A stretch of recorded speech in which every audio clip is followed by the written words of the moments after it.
안녕하세요. 부동산 공시법을 강의하는 배수입니다. 이렇게 무크랜드에서 여러분들 이렇게 만나 뵙게 돼서 영광이고요. 또 반갑습니다.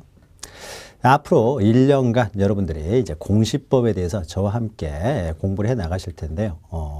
저를 믿고 그냥 꾸준히 따라오시면은요, 모두 합격할 수 있는 점수를 충분히 맞으실 수 있으리라는 것을 이제 보장해 드립니다. 그러니까 뭐 이렇게 다른 거 보지 마시고요. 저만 이렇게 보시면서 따라오시면 되고요. 제가 공부하는 방법에 있어서는요, 수업을 굉장히 여러분 편하게 쉽게 진행을 할 거예요. 따라서 처음 공부하시는 내용이기 때문에 예습을 한다는 건 좀 불가능하겠죠. 그래서 수업만 꾸준히 따라오시면 모두 합격할 수 있는 점수를 만들어 드립니다. 다만 여러분들이 안정적으로 좀 더 높게 안정되게 합격하시고 싶다라고 했을 때는요, 수업이 끝난 다음에 그 수업했던 내용을 전체적인 내용, 한 10분, 20분 정도, 그러니까 한 강의 끝나면 한 1, 20분 정도만 여러분들이 한 번 했던 걸 복습만 해주시면 충분히 여러분들 좋은 점수를 가지고 합격하실 수 있으리라고 확신을 합니다. 자, 부동산 공시법과 관련돼서요, 어떻게 공부할 것인가 하는 내용들은 우리가 수업 그때그때 필요할 때 또 설명을 해 드릴 겁니다.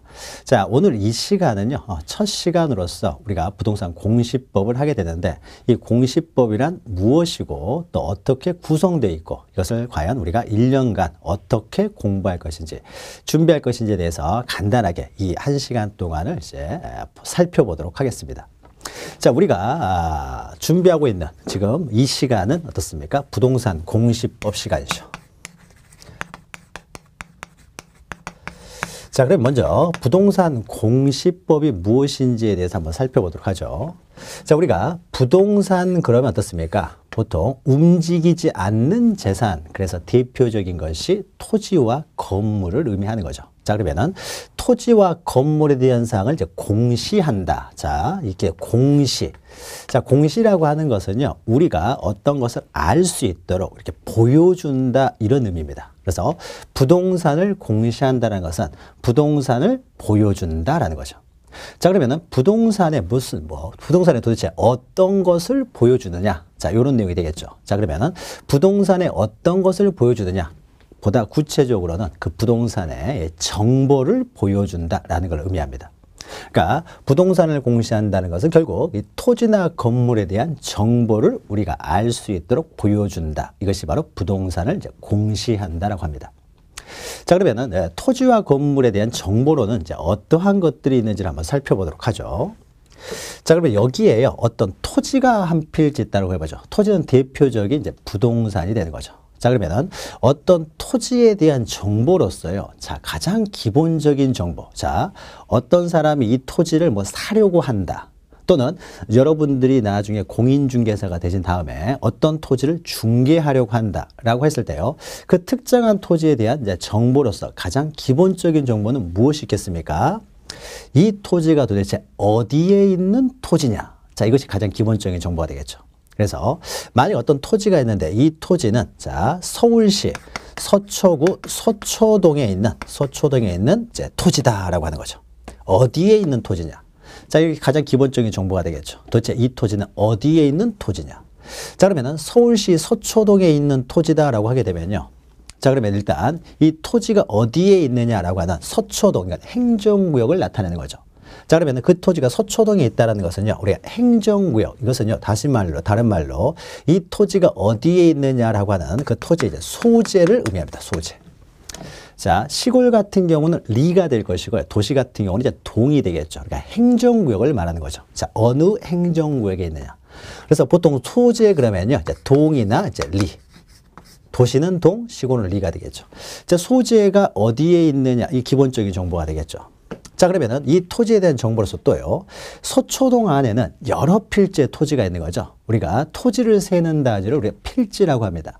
자, 그러면은 서초동 안에는 여러 필지가 있는데 그 중에 도대체 몇 번지 토지냐? 이건 이제 중요한 정보가 되겠죠. 그래서 토지를 살 때 어떻습니까? 어디에 있는지도 모르고 또 이것이 도대체 몇 번지인지도 모르고 사지는 않을 거 아니에요. 그래서 가장 기본적인 정보로요, 어디에 있는 토지냐? 그 다음에 나아가서 도대체 서초동에 있는 몇 번지 토지냐라고 하는 거죠.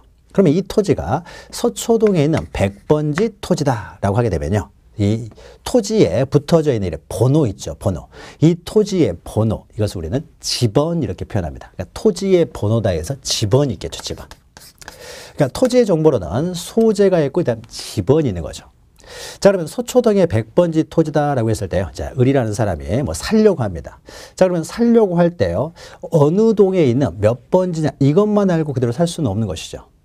그 다음에 이 토지가 이 사람이 사고자 하는 토지인데요. 이것을 살려고 하는데 내가 여기다 주택을 지으려고 합니다. 그러면은 이 토지는요. 주택을 지을 수 있는 토지여야 되는 거죠. 그래서 내가 어떤 토지를 가지고 있었을 때요. 그 토지에 대해서 공장도 지을 수 있고 주택도 지을 수 있고 모든 걸 다 할 수 있는 건 아닙니다. 이 토지는요. 엄격한 그 공익적인 어떤 제한이 많이 들어가 가지고요. 주택을 지을 수 있는 토지만 주택을 지을 수가 있습니다. 그래서 이 토지에 주택을 짓기 위해서는 이 토지의 용도가 어떻습니까? 주택을 지을 수 있는 토지가 됩니다. 그러면 우리가 주택을 지을 수 있는 토지를요. 우리는 대라고 합니다. 대지라고 우리가 표현하는 거죠. 자, 그러면 이 토지가 밑에다 쓰죠. 100번지 토지로서, 자, 100번지 토지로서 그 용도가 대다라고 하면은 이제 대지니까 살 수가 있는 거죠. 자, 그러면은 토지의 정보로서는 소재가 있고 지번이 있고 그 다음으로 어떻습니까? 그 토지의 용도도 중요한 정보가 되는 거죠.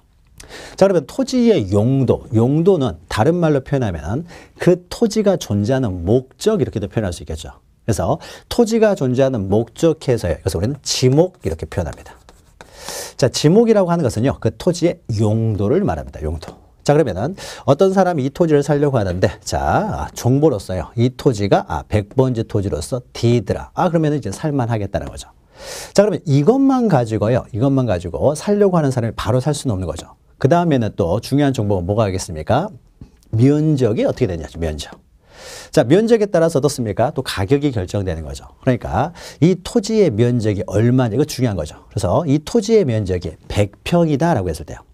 자, 100평 그러면 우리가 한 평은 3.3제곱미터입니다. 따라서 100평이면은 330제곱미터가 되겠죠. 그래서 이 토지가 보니까 면적이 330제곱미터다 이거죠. 그것은 100평을 말하는 거죠. 자, 그러면은 토지의 정보로서는 또 중요한 정보로서요. 그 토지의 면적이 있는 거죠. 면적. 자, 그래서 중요한 정보로서 이 토지의 이제 면적이 있는 거죠. 면적. 자, 그러면은 이 서초동의 100번지 D라는 토지의 면적이 300제곱미터를 이제 사려고 할 때요. 이제 정보를 알아야 사든지 말든지 하겠죠. 아무런 정보도 모르고 살 수는 없으니까요. 그런데 그 다음으로 또 중요한 정보로는 또 이런 게 있을 수가 있겠죠. 자, 100평은 100평인데요. 그 100평이요. 330제곱미터가 길쭉하게 생겨가지고 100평일 수도 있고요. 아니면은 옆으로 길쭉하게 생겨서 이렇게 100평일 수도 있고요. 아니면 동그랗게 생겨서 100평일 수도 있고요. 아니면은 네모적이 한 사각형 이렇게 돼가지고 100평일 수도 있는 거죠. 자, 그래서 모양이 어떻게 되느냐에 따라서 어떻습니까? 토지의 활용 가치가 달라지기 때문에요. 자, 똑같은 100평이라고 하더라도 어떻습니까? 가격은 틀려질 수가 있는 거죠. 그럼 이 사람이 주택을 지으려고 사면은 가장 활용 가치가 높은 모양은 어떤 모양이 되겠습니까? 이런 모양이 되겠죠. 이런 모양. 자, 그러면 이건 토지의 모양을 나타내는 거죠. 그러면 이 토지의 모양도 어떻습니까? 굉장히 중요한 정보가 되겠죠. 자, 그러면 이 토지의 모양은요. 자, 우리가 한 필지 토지가 이렇게 있으면요. 이 선은 어떤 것이 되겠습니까? 인접하는 토지와의 경계가 되는 거죠. 자, 우리가 그 토지의 모양은 인접하는 토지와의 경계를 통해서 토지의 모양이 이렇게 생겼다는 것은요. 인접하는 토지와의 경계가 이렇게 설정이 되어 있다는 거죠. 자, 그래서 우리는 토지의 모양도 중요한 정보가 된다. 이 토지의 모양은요, 경계를 통해서 알 수가 있기 때문에, 토지의 정보로서는 면적뿐만 아니라 이 면적이 어떻게 어떤 모양으로 갖춰지는지 그 경계도 중요하겠다는 거죠, 경계. 자, 그러면은, 이 토지의 경계는요, 이렇게 생겼습니다, 이렇게. 자, 그러니까, 이 정도면 내가 살만하겠다. 100평이 이런 모양으로 돼 있다는 거죠. 자, 그러면은 면적, 경계, 이런 것들도 이제 중요한 정보가 되는 거죠. 자, 우리가 여기까지는 어떻습니까? 토지의 정보로서는 대충 알 수 있는 거죠. 보통 이 정도 되면 어떻습니까? 토지의 가격이 정해지겠죠. 그래서 이 사람이 얼마 주고 사면 되겠구나 라고 정해지는 거죠. 우리가 토지를 살 때 꼭 알아야 될 기본적인 정보라고 할 수 있는 거죠. 그런데 우리가 좀 익숙하지 않은 토지의 정보가 하나 있는데요. 자, 우리가 경계라고 하는 것은요, 이렇게 선으로 그어집니다. 선으로. 자, 선으로 그어지다 보면요, 이 선이라는 것이 두께를 가지고 있어요. 그러니까 그 경계를 나타낼 때요. 선이 두께를 나타내요. 두께가 있기 때문에 정확한 경계는 어떻습니까? 알 수가 없고요. 약간 오차가 발생할 수가 있는 거죠. 선이 두께를 가지고 있으니까 정확한 경계를 알기가 어려운 거죠. 그래서 이 선으로 그리다 보면은 약간 경계가 정확성이 좀 떨어지기 때문에요. 그 경계를 정확하게 나타내 주기 위해서요. 때로는 경도와 위도에 의해서 이 선의 굴곡이 되는 점들을요. 좌표로 구해놓기도 합니다. 좌표. 자, 좌표로 구해놓으면 어떻습니까? 선으로 나타내는 것이 아니기 때문에 정확한 경계를 알 수가 있게 되는 거죠. 자, 우리가 좌표는 평소에 익숙하게 우리 보는 것은 아닙니다만은 이 토지 자체에 중요한 어떻습니까? 정보로서 이 좌표도 있습니다. 이 경계점들, 우리가 선의 굴곡점을 경계점이라고 하고 이 경계점들을 이제 좌표로 나타내 주기도 하는데 자, 이런 것들도 토지에 있어서의 중요한 정보가 됩니다. 자, 그러면 여기서요. 소재, 지번, 지목, 면적, 경계, 좌표 이 6가지는 어떻습니까? 6가지는 소유자가 바뀐다고 해서 바뀌는 내용이 아닌 거죠. 권리하고는 상관이 없이 즉 소유자가 바뀌어도 항상 그대로인 그 사실 상태죠. 그래서 이런 토지의 정보 중에서 이렇게 소재, 지번, 지목, 면적, 경계, 좌표 이 6가지를 특별히 권리하고는 상관없이 존재하는 사실 상태다 그래서 이것을 사실관계라고 합니다. 사실관계. 토지의 정보 중에서 사실관계에 관한 정보다라고 합니다. 자, 사실관계의 정보 중에서 특히 이 6가지 소재, 지번, 지목, 면적, 경계, 좌표는 그 토지의 어떻습니까? 모습을 나타내주고 있는 거죠. 토지의 모습. 그래서 이것을 우리가 특별히 이것을 토지의 또 표시 이렇게도 표현합니다. 토지의 표시. 그러니까 토지의 어떻습니까? 그 자체의 모습을 그대로 표시해 놓고 있기 때문에 토지의 표시라고도 나타냅니다. 자, 그러면은 토지에 대한 정보로서요. 굉장히 중요한 정보로 자, 이런 것들 통해서 가격이 정해지기 때문에 중요한 정보로서 이 토지의 표시, 즉 사실관계가 이제 중요한 정보가 되고요. 자, 지금 제가 설명드리고 있는 것은요. 여러분 그 수업 자료실에 보면은요. 하나 유인물이 하나 올라가 있을 거예요. 그래서 그 유인물을 지금 설명드리고 있습니다. 그래서 유인물을요. 여러분 아직 유인물을 출력하지 않으신 분들은 잠시 멈추고 어떻습니까? 유인물을 출력하시기 바랍니다. 자, 그리고요. 그 유인물을 보고 제가 지금 설명을 드립니다. 자, 그러면 여러분들이 유인물을 받아보시면요. 2페이지로 되어 있는데요. 한 페이지는 부동산 공시대지를 구조하고요. 넘기시면 또 하나의 또 그림이 있는데요. 지금 첫 페이지에 있는 그 밑에 하단에 있는 그림을 지금 설명드리고 있습니다. 그래서 여러분 하단의 내용을 보시고요. 이 하단의 내용을요. 지금 제가 설명드리고 있는데 이것을 글로 표현하면요. 위에 있는 설명되고 있는 모습들이 그러니까 글들이 바로 제가 지금 설명하고 있는 내용이 됩니다. 그래서 지금은요, 부동산 공시란 무엇인가에 대한요, 그 그림을 설명드리고 있습니다. 그래서 그림을 참고로 보시면 됩니다. 자, 그래서요, 그림 하단을 보시면 어떻습니까? 맨 왼쪽에 사실관계에서요, 토지에 표시해서 오른쪽에 소재, 지번, 지목, 면적, 경계, 좌표 이 6가지가 나오고 있는 거죠. 자, 이것이 이 토지의 표시로서요, 권리관계와 상관없는 그 토지의 사실 상태에 관한 정보가 됩니다. 자, 그러면요, 서초동 100번지 대로 면적은 330이고 모양은 이렇게 돼 있으면요, 대충 이제 가격이 나오게 되겠죠. 그래서 만약에 이 대충 가격이 한 10억 정도 나왔다고 해보죠. 10억. 실제로는 10억보다는 더 비싸겠죠. 서초동은 굉장히 비싼 토지니까요. 자, 그래서 10억 정도가 됐다고 해보죠. 자, 그러면 이 토지를요, 이 토지를 한 10억 정도로 이제 사고자 합니다. 사고자요. 자, 이 정도 되면 가격이 대충 나왔을 테니까 살 수 있는 거죠. 그런데 자, 그러면은 가격은 정해지지만 어떻습니까? 사실관계를 통해서 자, 을이라는 사람이요, 이 토지를 사려고 하면 어떻습니까? 또 알아야 될 정보가 있는 거죠. 소유자가 누군지를 알아야 되겠죠. 자, 소유자 아닌 사람한테 10억 주고 사게 되면요, 이 사람은 사기당하는 거죠. 소유권을 취득하지 못하게 되는 거죠. 따라서 을이라는 사람이 토지를 살 때 어떻습니까? 반드시 알아야 될 정보로서는 요 내용, 토지의 표시 외에도 뭘 알아야 됩니까? 소유자가 누군지를 알아야 되겠죠. 자, 소유자가 갑이다. 그럼 어떻습니까? 소유자가 누군지를 정확히 알아서 그 사람으로부터 매수를 해야만이 완전한 소유권을 취득하겠죠. 자, 그러면 을이 알아야 될 정보, 즉 부동산의 정보로는 그 부동산 자체의 사실관계뿐만 아니라 어떻습니까? 누가 소유자냐, 그 소유권도 알아야 되겠죠. 누가 소유권을 가지고 있냐, 즉 소유권자는 누구냐, 이것도 중요한 정보가 되겠죠. 소유권자가 누구냐. 자, 소유권자가 누구냐 봤더니요, 갑이 소유자래요. 그러면은 갑으로부터 사면 되는 거죠. 자, 그러면은 을이라는 사람은요, 소유자가 누군지 이것만 알면 무조건 살 수 있냐? 또 그건 아니에요. 우리가 현실적으로 보면은요, 갑이라는 사람이 소유자인데 이 10억짜리 이 토지를 담보로 해서요, 은행에서, A라는 은행에서 만약에 이걸 담보로 해서요, 3억을 빌렸다라고 해보죠.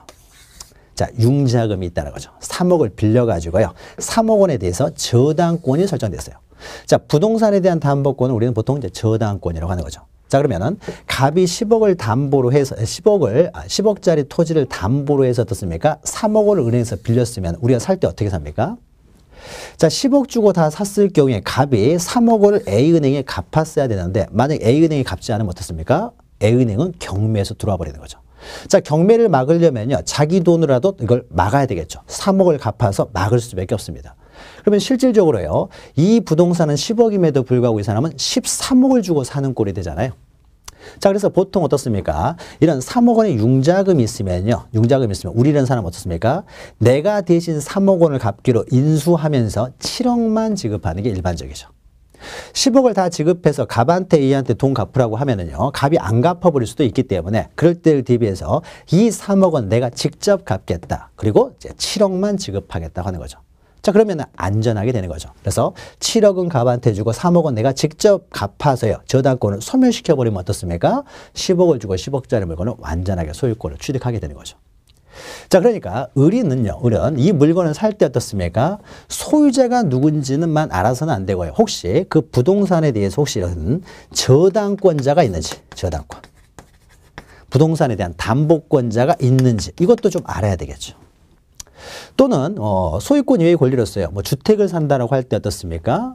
물건을 살 때 혹시 거기 전세 들어가 있는 사람이 있을 수 있잖아요. 그럼 전세 들어가 있는 사람이 있으면 그 전세금을 어떻습니까? 인수하고 그 전세금을 공제하고 대금을 지급하는 게 일반적이죠. 그래서 혹시 뭐 건물을 산다라고 할 때 어떻습니까? 전세 들어와 있는 사람이 있지는 않은지. 물론 토지도 전세는 가능합니다. 그래서 토지에 대해서 혹시 저당권자나 또는 전세권을 가지고 있는 사람이 혹시는 있지 않은지 이런 것들도 어떻습니까? 다 알고서 이제 돈을 지급하고 사게 되는 거죠. 이런 걸 모르고 사버리면요, 잘못하면 이제 피해를 받을 수도 있는 거죠.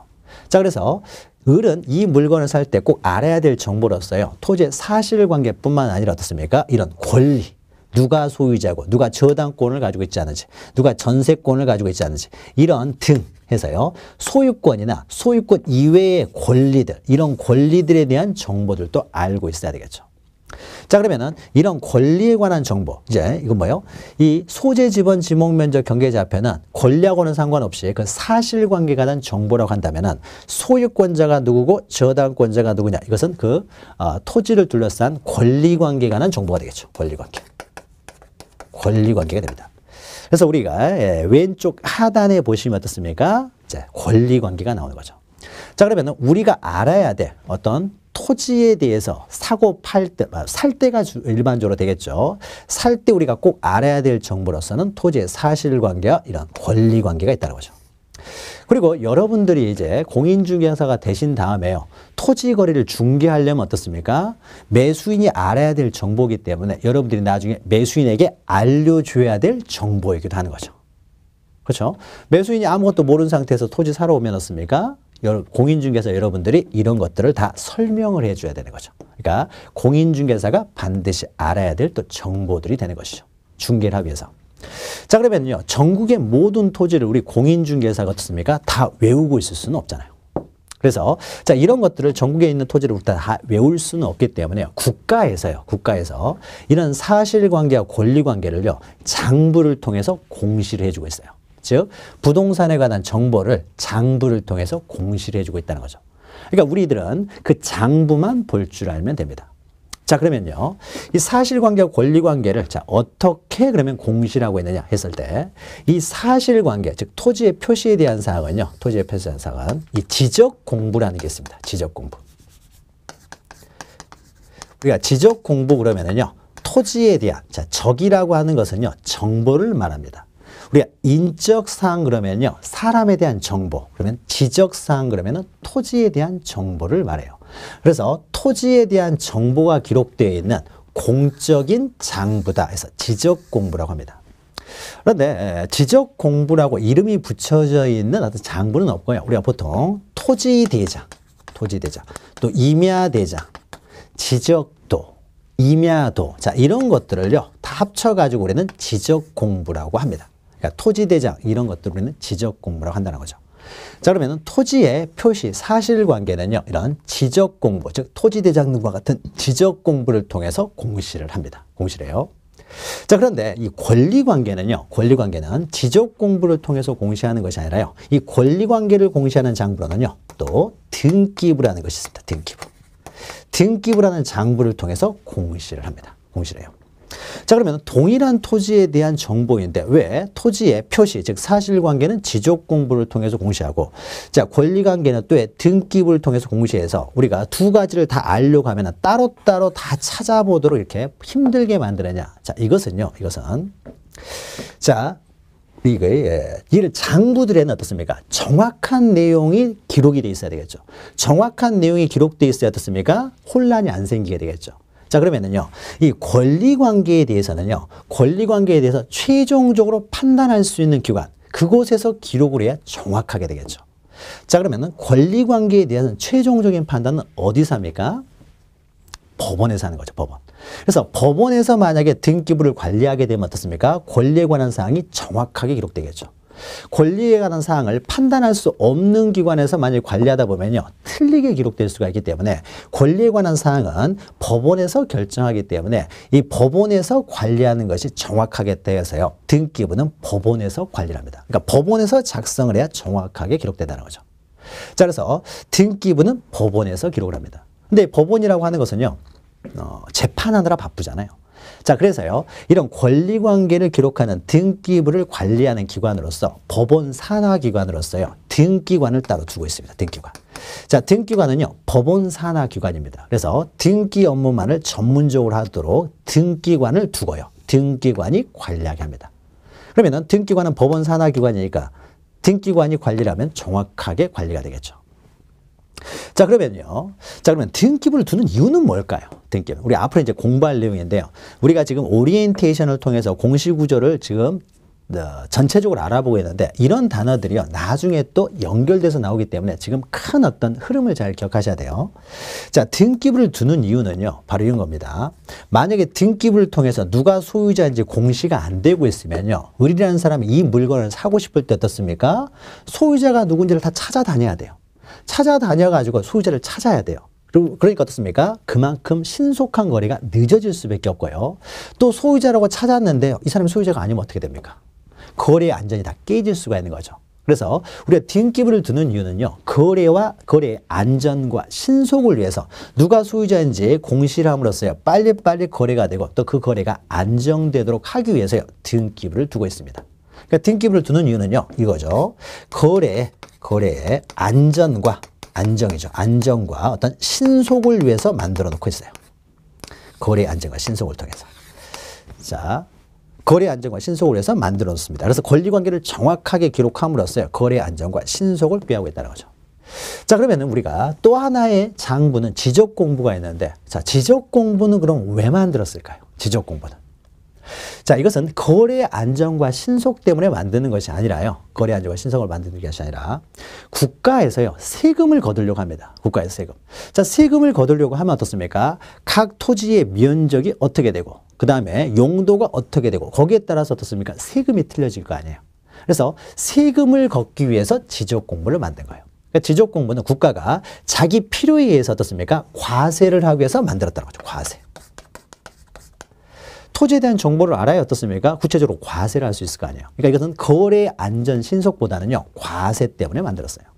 근데 과거에는 오로지 과세를 위해서 지적공부를 사용했는데 지금에 와서는요. 자, 전 국토를 우리가 어떻게 하면 효율적으로 이용할 것인가. 자, 국토의 계획 및 이용. 자, 이것은 우리 여러분들이 부동산 공법 시간에 자세히 다루게 될 텐데, 자, 국토를 어떻게 하면 효율적으로 이용할 것인가, 이런 계획을 수립하려면 어떻습니까? 국토에 대한 정확한 정보가 있어야 거기에 맞춰서 정확한 계획을 세울 수가 있는 거죠. 자, 그러면은 정확한 정보가 어떻습니까? 기록이 되어 있어야 이걸 기초로 해가지고 구체적인 계획을 세울 수가 있기 때문에, 자, 과거에는 과세를 위해서 지적 공부를 만들었지만 지금은 어떤 국토의 효율적인 이용이요. 효율적 이용을 위해서는 국토에 대한 정확한 정보를 알아야만이 효율적 이용 계획을 세울 수가 있기 때문에 지금에 와서는 지적 공부를 두는 이유는 과세, 나아가 국토의 효율적인 이용을 위해서 그 토지에 대한 정보를 알 필요가 있다는 거죠. 자, 그래서 이런 이유 때문에 지적 공부를 만들었어요. 자, 그러면 지적 공부는요, 국가가 자기 필요에 의해서 만든 거예요. 국가가 이런 행동을 하기 위해서요. 자, 그러면 이때 국토의 효율적인 이용을 하는 기관은 어디입니까? 국가가 이제 하게 되는데 국토의 효율적인 이용은요, 사법부에서 하는 게 아닙니다. 법원에서 하는 것이 아니라 어디서 합니까? 행정부에서 하게 되는 거죠. 행정부. 자, 그래서 행정부에서 어떻습니까? 정확한 내용을 기록을 해야 이 지적 공부가 정확한 내용이 기록이 되겠죠. 자, 그래서 지적 공부는 누가 관리하냐면요, 행정부에서 관리합니다. 행정부 중에서도요, 특히 행정부는 여러 기관들 있죠. 뭐 기획재정부 장관, 뭐 여러 가지 법무부 장관이 있는데요. 이때 여러 기관 중에서 국토의 효율적인 이용을 담당하는 기관이 어디냐? 이 사람이 바로 국토교통부 장관입니다. 자, 국토교통부 장관. 줄여서 우리가 국토부 장관이라고 하죠. 자, 국토부 장관이 국토의 효율적인 이용을 계획을 수립하고 어떻습니까? 효율적인 어떻게 이용을 할 것인가를 결정하기 때문에 지적 공부는요, 국토교통부 장관이 관리를 합니다.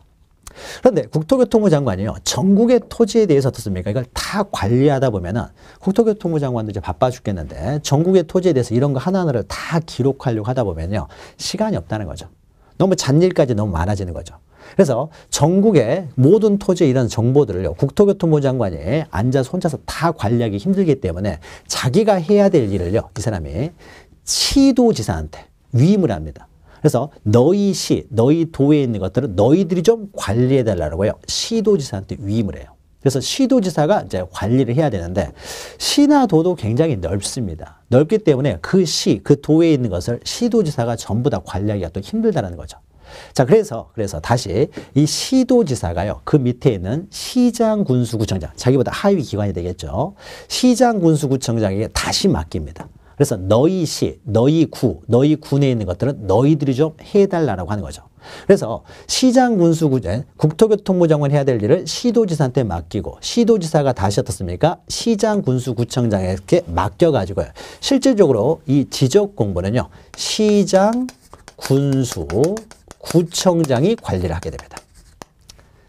행정부에서 관리를 한다는 거죠. 그럼 얘들이 어떻습니까? 기록해야 정확하게 기록되겠죠. 자, 그러면 이때 시장군수구청장이 지적 공부를 관리하는 이제 소관청이 됩니다. 그래서 이 사람들을요, 우리는 지적소관청 이렇게 표현합니다. 시장군수구청장을 지적소관청 이렇게 표현해요. 자, 그래서 이 지적 공부는요, 바로 이 지적소관청이 관리해야 정확히 기록되기 때문에 지적소관청에서 관리를 합니다. 자, 그러니까 동일한 토지에 대한 사실관계, 권리관계는 어떻습니까? 사실관계는 얘들이 결정할 권한일 거예요. 권리관계는 얘들이 결정할 권한이기 때문에 어쩔 수 없이 장부가 이렇게 이원화되어 있다는 거죠. 이원화되어 있습니다. 그래서 지적공부와 등기부 이제 두 가지가 이렇게 이원화되어 있습니다. 자, 그래서요, 우리가 그림을 보시면은요, 자, 권리관계에서 소유권, 그 다음에 소유권 이외의 권리에서 이제 전세권, 저당권일 거예요. 자, 이것은 등기부는 등기관이 관리하고요. 그 다음에 지적공부는 지적소관청, 즉 시장군수구청장이 관리를 합니다. 자, 그러면 공시를 하기 위해서는 어떻습니까? 먼저 이 지적공부나 등기부에 기록을 해야 되겠죠. 기록을 통해서 이제 공시를 하게 됩니다. 자, 그러면은 지적공부에 기록하는 것, 등기부에 기록하는 것, 둘 다 기록이라는 단어를 사용하게 되면 어떻습니까? 도대체 어느 장부에 기록한다는 것이 이제 혼란스러울 수가 있기 때문에요. 이때 등기부에 기록하는 것은 특히 우리가 등기라고 하고요. 지적공부에 기록할 때는 등록이라는 단어를 사용합니다. 등록. 그러니까 등록이나 등기는요, 기록한다는 점에서는 동일한 의미입니다. 동일한 의미인데 지적공부에 기록할 때는 등록, 등기부에 기록할 때는 이제 등기라는 단어를 사용한다는 거죠. 자, 그래서 이 토지의 표시, 즉 사실관계는 지적소관청이 지적공부에 등록하여 공시라고요. 자, 그 토지의 권리관계는 등기관이 등기부에 등기하여 이제 공시를 한다는 거죠. 그래서 장부가 이렇게 이원화되어 있습니다. 자, 그런데요, 이제 교차되는 또 화살표가 있는 거죠. 자, 요걸 설명드리면요. 자, 그러면은 우리가 사실관계를 기록하는 것이 지적공부다라고 했을 때, 그러면 이 지적공부에는요, 토지의 사실관계인 소재, 지번, 지목, 면적, 경계, 좌표 이 6가지만 등록되느냐, 권리관계는 하나도 기록되지 않느냐. 자, 그건 아니고요. 자, 지적공부에 이 사실관계를 기록하는 것은요, 가장 기본적으로 과세라고 했습니다. 과세. 그리고 나아가 이제 국토 효율적인 이용도 필요하고요. 자, 그럼 과세는 누가 하게 합니까? 소유자에게 과세를 해야 될 거 아니에요. 소유자에게. 그러니까 과세를 하기 위해서요. 소유자도 부수적으로 지적공배 기록을 하게 됩니다. 그런데 우리가 전세권자나 저당권자에게는 과세합니까? 이 사람들한테는 과세하지 않아요. 그러니까 전세권자나 저당권자 이런 사람들은 지적공배 기록할 필요가 없고요. 소유자만 기록하면 됩니다. 국토의 효율적인 이용을 위해서 어떤 토지를 수용을 하려고 합니다. 그럼 수용을 할 때는 보상금은 누구한테만 줍니까? 소유자한테만 주면 되는 거예요. 저당권자, 전세권자에게 보상금을 주지는 않습니다. 다만 소유자한테 보상금을 주면은 이 저당권자가 전세권자가 그 소유자가 받은 보상금에 대해서 이제 돈을 달라고 하는 거죠. 그러니까 소유자만 기록되어 있으면 됩니다. 자, 그래서요, 이 지적공배는 사실관계만 기록되는 것이 아니라 과세를 위해서 소유자도 부수적으로 기록이 됩니다. 자, 그러면요, 소유자가 결정되는 것은 등기부에서 결정되고 다만 부수적으로 지적공배도 소유자가 기록된다고 했어요.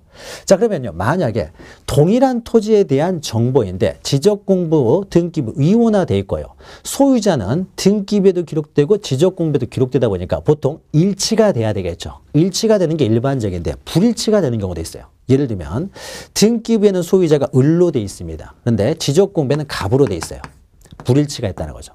자, 그러면 현재 소유자는 누가 되겠습니까? 두 사람이 모두 소유할 수는 없는 거잖아요. 한 사람이 소유하면 누가 소유하겠습니까? 자, 우리가 앞에 설명드렸죠. 이 소유권 권리에 관한 사항은요, 최종적으로 판단하는 곳은 등기부라고 했습니다. 그러니까 등기부에서 을로 돼 있으면요, 을이 소유자가 되는 거예요. 그러면은 이 갑으로 돼 있는 지적공부가 지금 잘못되어 있다는 거죠. 그러니까 어떻습니까? 지적공부를 갑에서 어떻습니까? 을로 빨리 변경을 해야 되는 거죠. 자, 그러면 우리가 하나 외웠죠. 소유자가 하나 기억합니다. 소유자는 지적공부하고 등기부하고 양쪽에 기록이 되는데 보통은 일치를 하겠지만 만약에 불일치가 되면은 권리에 관한 사항은 등기부가 우선이라는 거죠. 따라서 소유자가 달리 기록되어 있으면 등기부에 기록된 소유자가 소유자다라는 것이죠. 자, 그래서 우리가 한 장을 넘기시면 단면, 그 뒷면을 보게 되면 이런 내용이 있죠. 가운데 보면은요, 우리 나중에 토지대장의 구체적인 모습은요, 지적 공부를 하는 과정에서 다시 공부를 합니다. 그러면 가운데 그림을 보시면요, 지적 공부에 개설해가지고 밑에 토지대장이 이렇게 되어 있습니다. 그러면 토지대장은 이렇게 구성되어 있어요. 한쪽은 토지의 표시를 기록하고 있고요. 또 한쪽, 오른쪽에는 소유자를 기록하고 있다는 거죠. 양쪽으로 두 가지가 기록됩니다. 다만 이 소유자는요, 지적공부에 기록되는 소유자는 등기부가 기초가 되기 때문에 등기부에 있는 소유자를 그대로 옮겨 적게 됩니다. 그래서 지적공부하고 등기부하고 소유자가 다르면요, 등기부의 소유자가 된다는 것이죠. 자, 그러면 하나를 보았고요. 자, 그 다음에 다시 앞면으로 와서요. 자, 우리가 등기부에는요, 권리관계를 기록한다고 했어요. 자, 그러면은 권리관계를 기록할 때는 그 전제가 되겠죠. 도대체 어느 토지에 대한 권리관계냐. 우리가 이런 물권이라고 하는 거죠. 물건에 대한 권리. 물건에 대한 권리를 물건에 대한 권리를 기록하기 위해서는 어떻습니까? 먼저 그 물건이 특정돼야 될 거 아니에요. 도대체 어느 물건에 대한 소유권자가 갑이라는 것이냐. 어느 물건에 대해서 저당권자가 A라는 것이냐. 그 부동산, 권리의 대상이 되는 부동산을 특정하는 부분이 나와야 되겠죠. 그래서 등기부에도 그 부동산을 특정하기 위해서요, 그 부동산을 표시하는 부분이 나오게 됩니다. 자, 그러면은 우리가 서울시 서초구 서초동 100번지는 우리나라에 딱 하나밖에 없겠죠. 서울시 서초구 서초동 100번지는 하나밖에 없어요. 그러니까 우리가 그 부동산은요, 소재와 지번이 동일한 부동산은요, 하나밖에 없어요. 동일한 부동산은 없는 거죠. 그래서 부동산의 특정은요, 소재와 지번에서 일단 특정이 됩니다. 그러니까 부동산을 특정하기 위해서 등기부에도 이제 소재 지번을 기록을 해야 되겠죠. 소재 지번. 그런데 소재 지번 둘만 기록하면 충분할 것처럼 보이지만요. 충분합니다. 충분한데 원칙적으로는. 그러나 등기부를 통해서도 우리가 지목 이런 거는요, 공간을 많이 차지하지 않습니다. 지목을 기록할 때. 자, 면적을 기록하는데도요, 공간을 그렇게 많이 차지하지 않기 때문에 소재와 지번만으로 부동산은 특정될 수 있지만은 우리가 등기부만을 통해서도 소재, 지번, 지목, 면적까지를 알 수 있도록요. 경계는 그림으로 그려져야 되기 때문에 등기부에 기록하기가 좀 불편합니다. 그래서 쉽게 등기부에 기록할 수 있는 공간을 많이 차지하지 않는 소재, 지번, 지목, 면적 이 네 가지는요, 등기부에도 기록이 됩니다. 그래서 우리가 앞에 그 그림 보시면은 소재, 지번, 지목, 면적 네 가지는요, 등기부에도 기록돼요. 자, 등기부에 기록하는 이유는 뭡니까? 이 권리의 대상을 특정하기 위해서 부수적으로 기록하는 것 뿐이에요. 부수적으로. 자, 그래서 등기부는요, 구성이 이렇게 되어 있습니다. 우리가 뒷면을 보게 되면요, 등기부도 우리가 등기법 하다 보면 자세히 다룰 텐데, 자, 세 번째 그림을 보시면요, 등기부 개설해가지고요, 등기부는, 자, 권리에 관한 사항을 기록하기 때문에 이제 여러 가지 권리에 관한 사항을 이제 기록합니다. 자, 그런데 이 권리라는 것이 종류가 다양하기 때문에 이 다양한 권리들을요, 그냥 순차적으로 무조건 나열해버리면요, 우리가 보기가 좀 불편하다는 거죠. 이 공시한다라고 하는 것은요, 우리가 보기 편하게 기록을 해야 공시의 의미가 있기 때문에요, 가장 중요한 소유권과 기타의 권리를 나누어서 따로따로 기록을 합니다. 그때 소유권에 대해서 기록하는 부분을 우리가 갑구라고 해요. 갑구에는 소유권에 관한 사항을 쭉 기록하고 있고요. 그 다음에 소유권 이외의 권리에 대해서는요, 을구라는 것을 따로 만들어가지고 소유권 이외의 권리는 따로 여기다가 기록합니다. 자, 그래서 등기부는 권리에 관한 사항을 기록하기 때문에 소유권과 소유권 이외에 관한 사항을 자세히 기록하고요. 자, 그러면 이 권리에 대한 대상을 나타내주는 그 부동산을 표시하는 부분이 나와야 되겠죠. 자, 이 부분이 이제 부동산을 표시하는 부분. 이 부동산을 표시하는 부분을 우리는 표제부라고 합니다. 그래서 맨 위에 표제부가 나오죠. 그래서 표제부 해가지고 여기는 이제 토지를 표시하는, 부동산을 표시하는 부분이 나오고, 그 다음에 소유권에 관한 사항을 기록하는 갑구, 그 다음에 소유권 이외의 권리에 관한 사항을 기록하는 을구가 이렇게 나오게 됩니다.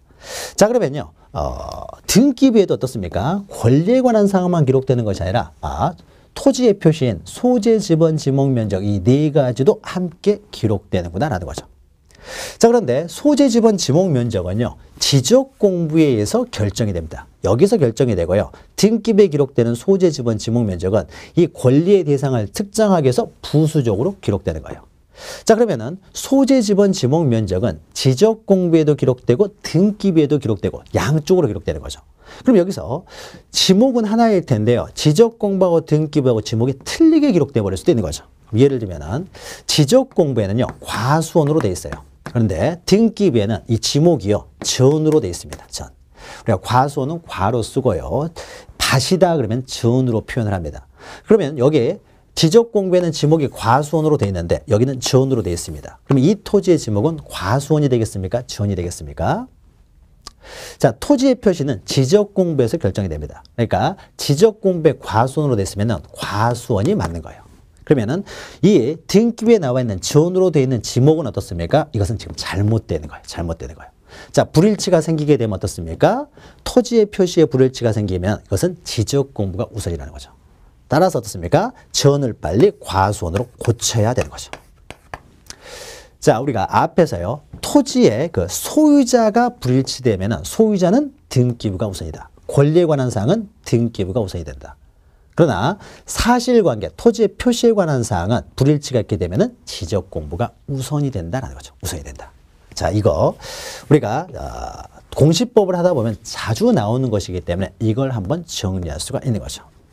자, 그러면 다시 앞으로 앞 페이지 보시면은요. 앞 페이지 보시면은 자, 오른쪽에 지적 공부하고요. 그 다음 밑에 등기부 해가지고 왼쪽에는 등기 촉탁, 화살표 돼가지고 등기 촉탁, 오른쪽에는 등기 완료 통지가 있는데, 자, 동일한 토지에 대해서 소유자라 될지 어떻습니까? 그 다음에 토지의 표시 이런 것들이 불일치가 되면 안 되기 때문에요. 그러면 혼란이 생길 수가 있기 때문에 불일치를 막기 위해서 자, 소유자는 등기부에서 먼저 결정이 되기 때문에 소유자가 만약에 바뀌게 되면은 등기부부터 바뀌어야 됩니다. 자, 등기부를 바꾸고요. 지적공부 아무리 바뀌어봤자 소유자는 안 바뀝니다. 그래서 소유자가 바뀔 때는요, 등기부를 먼저 바꿉니다. 등기부를 바꾼 다음에요, 등기부만 바꿔버리면은 지적공부하고 등기부하고 불일치가 생기기 때문에 빨리 장부를 일치시키기 위해서 등기소에서 등기를 했을 때, 소유자를 변경하는 등기를 했을 때는요, 지적소관청에 빨리 알립니다. 등기가 가백에서 을로 지금 소유자가 바뀌었으니까 지적공부도 빨리 바꿔라라고 해서요, 등기 완료 통지를 합니다. 그래서 빨리 어떻습니까? 지적공부와 등기부의 소유자를 일치시키는 것이고요. 왼쪽에 등기 촉탁은요, 만약에 지목이 아까요, 만약에 전에서 과수원으로 바뀌었다 이렇게 하게 되면요, 지목이 바뀌는 경우는 토지의 표시이기 때문에 이런 경우는 지적공부를 먼저 바꿔야 됩니다. 그리고 지적공부만 바꿔버리면요, 등기부는 여전히 전으로 돼 있으니까 불일치가 생겨버리잖아요. 자, 그래서 그 불일치를 빨리 해소하기 위해서요, 지적공부에서 지목을 변경했을 때면 빨리 등기부도 바꾸세요라고 해서 등기 촉탁을 하는 거예요. 그래서 등기 촉탁을 통해서 빨리 일치를 시킵니다. 그러면은 등기 완료 통지라든지 그 다음에 등기 촉탁 이런 제도는 어떻습니까? 지적 공부와 등기부의 내용을 빨리 일치시키기 위한 제도가 되는 거죠. 이런 제도를 통해서 어떻습니까? 지적 공부와 등기부가 항상 일치되도록 만들고 있습니다. 자, 그러면요. 자, 요런 내용들을 좀 다루게 될 텐데. 그러면 이때 자, 토지의 표시와 부수적으로 소유자를 지적공부에 이렇게 지적소관청에 등록하여 공시하는 제도. 자, 이런 제도를요. 우리는 지적제도라고 합니다. 지적제도. 지적제도라고 하고, 그러면은 이런 권리에 관한 사항, 그 부동산을 중심으로 하는 권리에 관한 사항과 부수적으로 사실관계로서 소재, 지번, 지목, 면적을 등기부에 등기관이 등기하여 공시하는 제도를요. 우리는 부동산 등기제도라고 합니다. 등기제도라고 해요. 그래서 공시제도에는 지적제도하고 부동산 등기제도 두 가지가 있습니다. 자, 그러면 이때 이 지적제도를 규율하는 법으로는 우리가 제1편 보시면요. 공간정보의 구축 및 관리 등에 관한 법률이 있습니다. 공간정보의 구축 및 관리 등에 관한 법률이 있어요. 자, 이 법률이 바로 지적제도를 규율하는 법이고요. 부동산 등기제도는요. 부동산 등기법이 규율합니다. 등기법. 그래서 부동산 등기법에 의해서 부동산 등기제도가 규율이 된다는 거죠. 자, 그러면 이때 이 두 법, 공간정보의 구축 및 관리 등에 관한 법률하고 부동산 등기법을 합쳐서 우리는 부동산 공시법이라고 합니다. 그래서 우리가 부동산 공시법 시간에는요. 지적제도를 규율하는 공간정보의 구축 및 관리 등에 관한 법률과 부동산 등기제도를 규율하는 부동산 등기법 두 가지를 다루게 됩니다. 그런데 이 지적제도를 규율하는 공간정보의 구축 및 관리 등에 관한 법률이 길죠. 너무 길죠. 그래서 이 공간정보의 구축 및 관리 등에 관한 법률에는요. 지적제도만 규율하는 것이 아니라 여러 가지를 또 기타 사항을 규율하고 있어요. 여러 가지 기타 사항도 규율하고 있는데 우리의 시험범위에 해당하는 것은요. 이 법에서 특히 이 지적제도와 관련된 것만 우리의 시험범위에 해당됩니다. 그래서 우리가 보통요. 법의 이름도 너무 길고 하기 때문에 이것을 보통 우리가 짧게 지적법 이렇게 표현합니다. 근데 우리가 표현할 때 지적법이라고 짧게 표현할 뿐인 것이지 지적법이라는 법이 있는 것은 아니에요. 원래 정식 명칭은 공간정보의 구축 및 관리 등에 관한 법률인데 우리가 편의상 지적법이라고 표현하는 것이죠. 표현합니다. 자, 그러면 우리가 부동산 공시법 하면은 두 개의 법을 나타내는데요. 그러면은 우리 시험 문제와 관련돼서는요. 시험 문제는 부동산 공시법 한 과목으로 해가지고 40문제가 출제되는 건 아닙니다. 우리는 세 법하고 합쳐서 40문제가 출제되고요. 세 법이 그중에서 16문항이고 부동산 공시법은 24문항이 출제가 됩니다. 그러면 그 24문항이요. 사이좋게요. 지적법에서 12문항, 그 다음에 등기법에서 12문항이 출제가 됩니다. 자, 이렇게 12문항씩 출제가 돼요. 자, 그런데 공간정보의 구축 및 관리 등에 관한 법률, 이 지적법은요. 여러분들이 이제 앞으로 공부하면 알 텐데 양이 그렇게 많지 않고요. 이렇게 어렵지를 않습니다. 어렵지 않으니까요. 여기서는요. 최소한 10문제 이상을 맞춰줘야 돼요. 많이 맞아야 돼요. 더 맞을 수 있으면 더 맞아야 됩니다. 양이 그렇게 많지는 않기 때문에요. 또 어렵지도 않기 때문에 이 법을 공부할 때는 굉장히 꼼꼼하게 보셔야 돼요. 그래서 여기서 점수를 많이 올리셔야 됩니다. 그런데 상대적으로요. 이 부동산 등기법은요. 굉장히 어렵습니다. 굉장히 어려워서요. 여기서 10문제 이상을 맞기는 굉장히 어려워요. 양도 많고 어렵기까지 합니다. 그래서 여기서는 꼼꼼히 봐야지라고 해서 욕심을 부리면요. 끝도 없이 늘어나기 때문에 공부는 어떻습니까? 우리는 시험을 보기 때문에 전략이 필요합니다. 전략적으로 이것은 꼼꼼히 봐서는 안 되고요. 선택과 집중이 필요해요. 시험에 나올 만한 걸 중심으로 깊이 있게 보셔야 되는 것이지 시험에 나올 가능성이 없는 것까지 어떻습니까? 또 어쩌다 한번 나올 만한 내용들 이런 것까지 꼼꼼하게 넓혀서는 안 된다는 거죠. 선택과 집중이 필요합니다. 그래서 여기서는요. 8문제 이상을 맞으면요. 충분히 잘 맞은 거고 그러다 최소한 어떻습니까? 여기서도 6문제 이상은 맞아줘야 되겠죠. 자, 이것을 목표로 하게 되면은요. 그래도 한 8문제를 맞을 수 있고 10문제 이상을 목표로 하면은 뭐 12문제를 다 맞을 수도 있습니다. 그래서 우리는 시험은요. 60점 이상이기 때문에 공시법에서 너무 큰 욕심을 부리시면 안 됩니다. 이건 굉장히 들어가면 너무 어려워지기 때문에요. 그래서 우리는 공시법에서 최소 점수는 16점. 그 다음에 그 이상으로 보통 한 18점에서 20점 사이면은 뭐 충분한 점수가 됩니다. 그래서 우리의 공부 또 공부하는 방법이랄지 강의 내용도요. 여기에 맞춰서 진행을 할 겁니다. 자, 그리고 마지막으로 하나만 더 하면은요. 자, 그러면은 동일한 토지에 대한 어떻습니까? 장부인데 이때 지적 공부가 먼저 만들어질까요? 등기부가 먼저 만들어질까요? 이거부터 좀 보죠. 자, 그러면 이거 권리라는 것은 어떻습니까? 권리의 대상이 먼저 있고 그다음에 권리가 있는 거죠. 물건이 없이 권리가 만들어지진 않겠죠. 그래서 그 물건을 표시하는, 토지를 표시하는요, 지적 공부가 먼저 만들어지고 나중에 등기부가 만들어집니다. 그래서 우리가 뒷면 보시면은요, 새로운 토지가요, 발생을 했어요. 즉, 맨 위에 그림을 보시면은 바다를 메워가지고 새로운 토지가 발생을 하게 되면요, 먼저 지적 공부에 등록이 됩니다. 그러면 이때 새로운 토지가 지적공부에 최초에 등록되는 것을요, 우리는 신규 등록이라고 합니다. 그래서 신규 등록을 통해서요, 지적공부가 먼저 만들어지고 그 이후에 그 소유자가 소유권 보존 등기를 신청하면 그때 비로소 등기부가 만들어집니다. 자, 그러니까 지적공부가 먼저 만들어지고 나중에 등기부가 만들어지기 때문에 우리의 수업도요, 제1편에서 지적제도를 먼저 하고 그 다음에 2편에서 부동산 등기제도를 공부하게 됩니다. 자, 이 순서대로 우리가 공부를 합니다. 자, 그리고 하나만 더 하면은요, 우리가 부동산 등기법에서는요, 토지뿐만 아니라 건물도 모두 다룹니다. 자, 그러나 우리 지적법에서는요, 건축물 대장은 다루지 않아요. 건축물 대장은 여러분이 건축법, 부동산 공법 시간에 나오고요. 우리는 지적법에서는 토지만을 다룹니다. 그러니까 토지만을 다루기 때문에 범위가 그렇게 많지도 않고요. 그 다음에 좀 쉽다는 거죠. 근데 부동산 등기법 들어오게 되면은 토지뿐만 아니라 건물까지 다 다루기 때문에 훨씬 양이 늘어나고 복잡해집니다. 자, 그래서 우리가 지적제도는 이제 토지만을 다루고 등기제도는 토지와 건물 모두 다룬다라는 거죠. 자, 이것을 전제로 해서요. 자, 지적제도가 먼저 발생하기 때문에 자, 다음 시간부터는 이제 지적제도, 즉 지적법부터 하나씩 이제 해 나가도록 하겠습니다. 자, 여기까지 해서요. 우리 부동산 공시법이 어떻게 구성되어 있고 그다음에 어떻게 공부할 것인가에 대해서 잠깐 살펴보고 다음 시간부터 바로 우리 지적법부터 하나하나 해 나가도록 하겠습니다. 잠시 후에 뵙겠습니다.